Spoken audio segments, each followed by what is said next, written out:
সংক্ষিপ্ত প্রশ্নের পার্ট 1।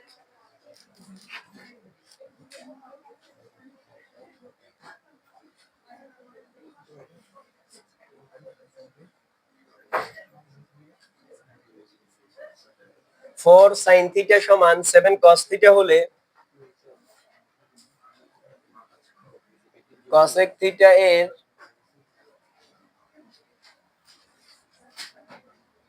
মান নির্ণয় করো। দেখেন আমাদের কাছে একটা প্রশ্ন দেওয়া আছে, 4 সাইন থিটা সমান 7 কস থিটা হলে কসেক থিটা এর মান নির্ণয় করো। উঠেন, দ্রুত উঠেন।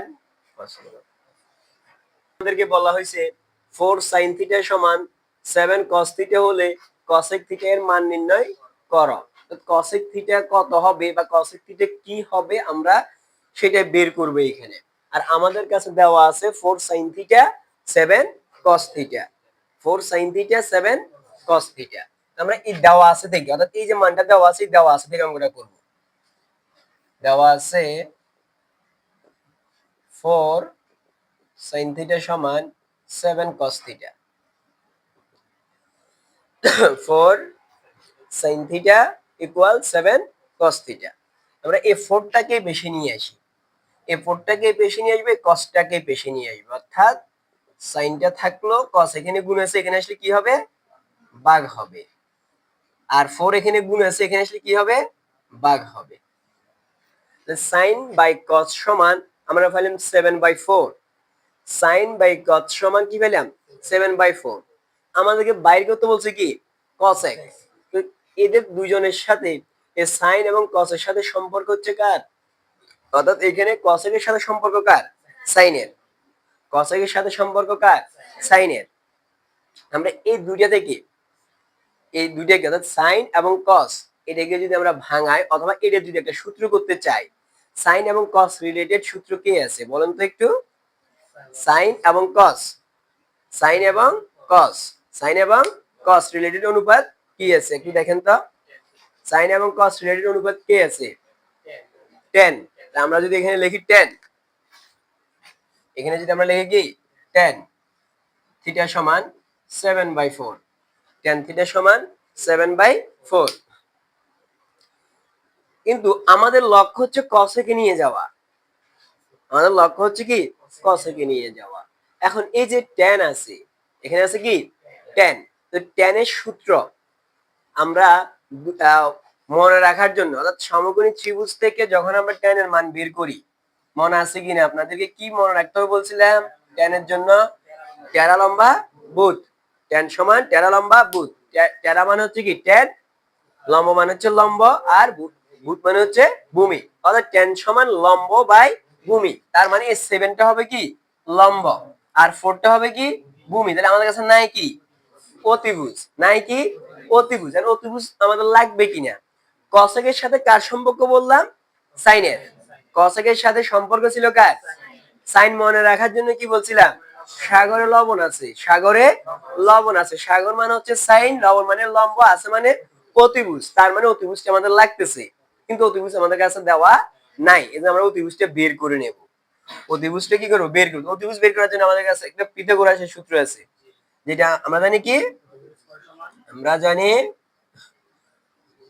অতিভুজ স্কয়ার সমান লম্ব স্কয়ার প্লাস ভূমি স্কয়ার। অতিভুজ হচ্ছে আমাদের কাছে, মনে করে বর্ণ দিয়ে একটু, A B C, AC. AC square সমান লম্ব হচ্ছে কি এবি, আর এবি এর মান কত? 7, আর ভূমি হচ্ছে কি 4। এসি স্কয়ার সমান 7 সাথে কত? 49, 4 ছেড়ে 16, যোগ করেন দেখি কত হয়। 49 এবং 16 যদি আমরা যোগ করি কত হয়? 65 মনে হয়। এখন আমাদের দরকার শুধু এসি এর মান, কিন্তু এখানে আমরা এই যে 65 বের করছি, এটা কার মান? এসি স্কয়ারের মান। অর্থাৎ আমাদের এসি স্কয়ার দরকার নাই, আমরা স্কয়ারটা বাদ দিয়ে দেব। স্কয়ারটা কি দিব? আর স্কয়ার বাদ দিতে হলে কি লাগবে? রুট ওভার লাগবে। স্কয়ার বাদ দিতে হলে কি লাগবে? রুট ওভার লাগবে। সুতরাং এসি সমান √65। তাহলে এই এসি এর মান আমরা কত পাইলাম √65 এসি এর মান পাইলাম কত √65 এখন আমাদের কাছে এই সমকোণী ত্রিভুজের তিনটা বাহুর মান আছে এবার এই তিনটা বাহুর মান থেকে আপনি যাই বলুক না কেন প্রশ্নে তাই বের করতে পারবেন এখন আমাদের cosec এর মান বের করব তাহলে cosec থিটা সমান লিখব আমরা সুতরাং cosec থিটা সমান cosec এর সূত্র cosec এর সাথে কার সম্পর্ক sin এর cosec এর সাথে কার সম্পর্ক sin এর আর sin মনে রাখার জন্য সূত্র কি সাগরে লবণ আছে সাগরে লবণ আছে লম্ব বাই অতিভুজ এই sin কে উল্টা করলে আমরা cosec পেয়ে যাব sin টাকে যদি আমরা উল্টা করে দিই তখন আমরা কি পেয়ে যাব cosec পেয়ে যাব তাহলে সাগরের লবণ আছে লম্ব বাই অতিভুজ তার মানে অতিভুজ বাই লম্ব অতিভুজ বাই লম্ব তাহলে অতিভুজ কত পাইছি আমরা √65 লম্ব কত 7 এটাই হচ্ছে আমাদের cosec থিটা এর মান √65/7 √65/7 দেখেন এটা হচ্ছে আমাদের বইয়ের অঙ্ক আমি আপনাদেরকে যখন অনুশীলনী অঙ্কগুলো করছিলাম তখন বলছিলাম যে বইয়ের অঙ্কগুলো ভালোভাবে করে রাখবেন এখান থেকে সংক্ষিপ্ত প্রশ্ন ধরতে পারে যেমন এই যে একটা সংক্ষিপ্ত প্রশ্ন হুবহু বইয়ের অঙ্ক এটা 9.2 এর 22 বা 24 নম্বর অঙ্ক তো দেখেন বলছে দেখাও যে অর্থাৎ প্রমাণ করতে বলছে cot a plus tan b by cot b plus tan a সমান cot a into tan b অর্থাৎ এই অংশের মান আমরা এই অংশে প্রমাণ করব এই অংশের মানটা আমরা এই অংশে কি করব প্রমাণ করব যদি প্রমাণ করতে বলছে তার মানে কয়টা পক্ষ আছে এখানে দুইটা পক্ষ বাম পক্ষ এবং আর আমরা অঙ্কটা শুরু করব কোন পক্ষ থেকে বাম পক্ষ থেকে বাম পক্ষ সমান cot a plus tan b by cot b plus tan a এখন একটু খেয়াল করবেন এখানে আমাদেরকে প্রমাণ করতে যেটা বলছে সেখানে কি আছে cot a into tan b cot a into tan b দেখেন আর আমাদের কাছে বাম পক্ষে যেটা দেওয়া আছে সেখানে কয়টা tan দেওয়া আছে তার মানে হচ্ছে এখানে আমরা নতুন কোনো অনুপাত আনার দরকার নাই যেগুলো আছে ওগুলা থেকেই এটা প্রমাণ করব যেতে এগুলা একই রকমের অনুপাত পার্থক্য হচ্ছে আমরা এখানে কোনটা ভাঙাবো অর্থাৎ আমরা এই কটটাকে যদি ভাঙাইতে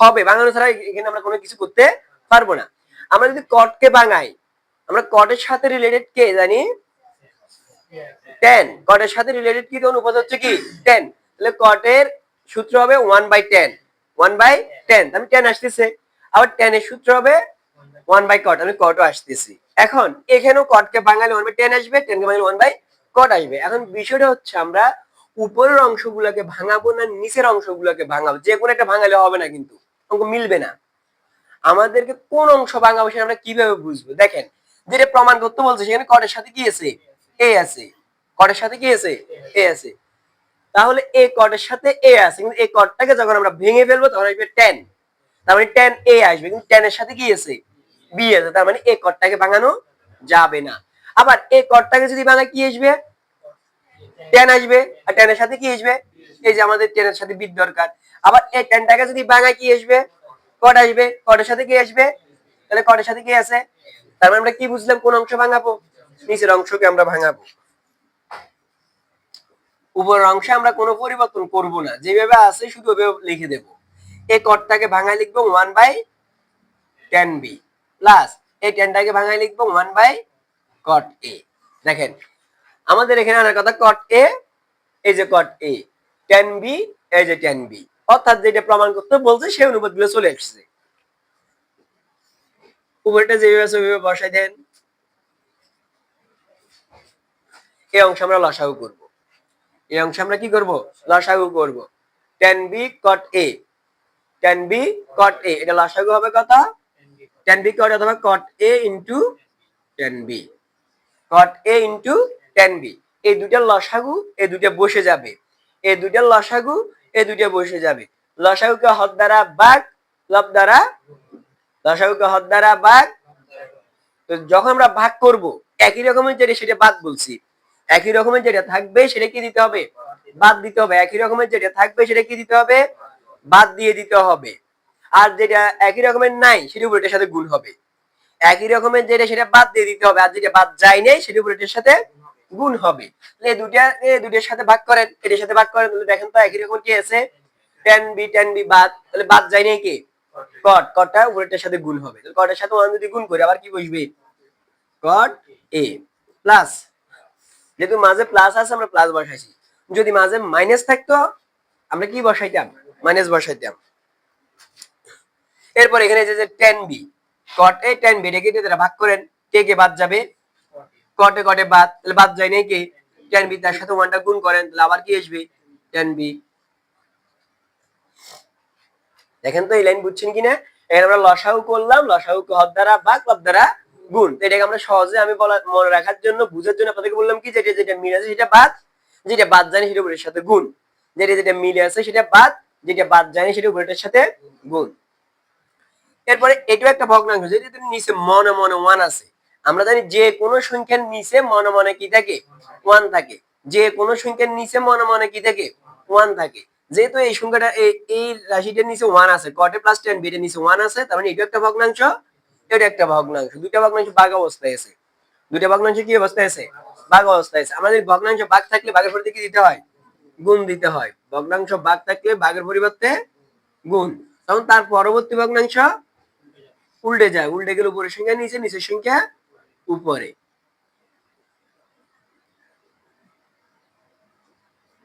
দেখেন এটা এই ভগ্নাংশের সাথে ভগ্নাংশ ভাগ অবস্থায় আছে, ভাগের পরিবর্তে গুণ এসছে, এজন্য তার পরবর্তী ভগ্নাংশ উল্টে গেছে, উল্টে যাওয়ার কারণে নিচের সংখ্যা উপরে গেছে আর উপরের সংখ্যা নিচে চলে আসছে। এ cot a plus tan b উপরের সংখ্যা, এ cot a plus tan b নিচের সংখ্যা, এজন্য উপরে নিচে কাটাকাটি হয়ে গেল, আর থাকতেছে কে cot a into tan b। এটা আমাদেরকে দেখাইতে বলছে, এখানে লিখবেন দেখানো হলো। কি লিখবেন, দেখানো হলো। দেখেন 3 নাম্বার প্রশ্ন হচ্ছে sec theta plus cos theta সমান 2 হলে cos থিটা সমান কত, sec theta plus cos theta সমান 2 হলে cos থিটা সমান কত।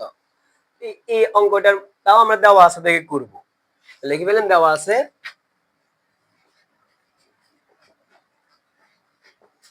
দেওয়া আছে sec theta plus cos theta সমান 2, sec theta plus cos theta সমান 2, এই দুইটা অনুপাত আমাদেরকে বাইর করতে বলছে কার মান, cos এর মান। যেহেতু এখানে cos ও আছে sec ও আছে, cos ও আছে sec ও আছে, আবার cos এর সাথে sec এর সম্পর্ক আছে, sec এর সাথে cos এর সম্পর্ক আছে, এজন্য এই অঙ্কটাকে আমরা এই দুইটার যে কোনো একটাকে ভাঙাই করলে অঙ্কটা আমাদের মিলে যাবে, দুইটার যে কোনো একটা অনুপাতকে ভাঙালেই আমাদের অঙ্কটা মিলবে। যেহেতু আমাদেরকে cos বাইর করতে বলছে, এজন্য আমরা secটাকে ভাঙাইরে cos এ নিয়ে যাব, যেহেতু sec এর আমাদের এখানে কোনো কাজ নাই। এখানে sec এর কোনো কাজ আছে কিনা, এখানে sec এর কোনো কাজ নাই, বাইর করব কার মান, cos এর মান, এজন্য আমরা secটাকে বাদ দিয়ে cos নিয়ে আইব।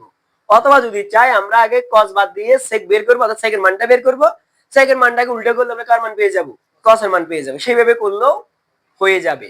আমরা secটাকে বাদ দিয়ে দিই, secটাকে বাদ দিলে কি আসবে 1/cos,